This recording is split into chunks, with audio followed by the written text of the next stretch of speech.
आज मैं आपको एक राजा के बारे में बताने जा रहा हूँ जो भारत देश के मुई में जन्मे थे, जिसे हम कभी सोने की चिड़िया कहते थे। लेकिन अंग्रेज लोगों ने हमारा सारा सोना भारत से लूट कर अपने देश ले गए।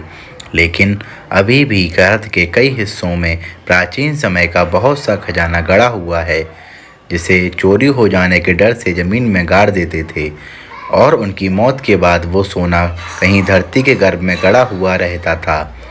ऐसा ही एक घटना मध्य प्रदेश के दांगड़ जिले के डोंडरिया खेड़ा गांव में हो रही है, जहां के एक आदमी को एक आत्मा ने बताया कि इस हवेली के नीचे सोना चांदी गड़ा हुआ है। तो उसने अपनी सरकार को बताया कि एक राजा की आत्मा ने मुझको बताया है कि ज़मीन में गड़ा 10,000 टन सोने का रहस्य उसने मुझे बताया, जो आज के सोने के रेट के हिसाब से इसकी कीमत तो 200 अरब रुपए के लगभग होगी। कौन थे राजा राम बख्श?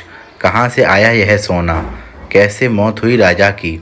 आइए इन सारे पहलू पर प्रकाश डालने के लिए इतिहासकार चंद्रकांत तिवारी के अनुसार क्रांतिकारी शूरवीर राजा ने सन 1857 की क्रांति के दौरान अंग्रेज़ों को जिंदा जला दिया था। वह कौन थे और कब से वह इस किले में रह रहे थे, ये किसी को स्पष्ट मालूम नहीं था। यहाँ के इतिहासकारों की माने तो 4 जून 1856 की क्रांति में टिलेश्वर मंदिर में छिपे 12 अंग्रेज़ों को जिंदा जला दिया था।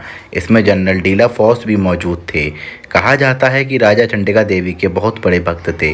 वह रोजाना सुबह माँ चंडिका के दर्शन करने के बाद ही सिंहासन पर बैठते थे। लोगों के अनुसार राजा पूजा करने के बाद अपने गले में एक फूलों की माला जरूर पहनते थे।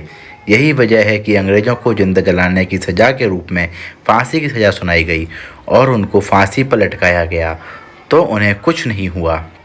इस तरह 3 बार उनको फांसी दी गई, मगर राजा को कुछ नहीं हुआ।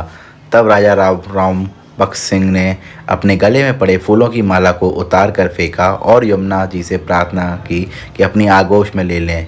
उसके बाद जब अंग्रेज़ों ने उनको फांसी पर लटकाया, तब उनके प्राण शरीर से निकल गए थे और उस इंसान को जिस आत्मा ने बताया वह आत्मा वही होगी।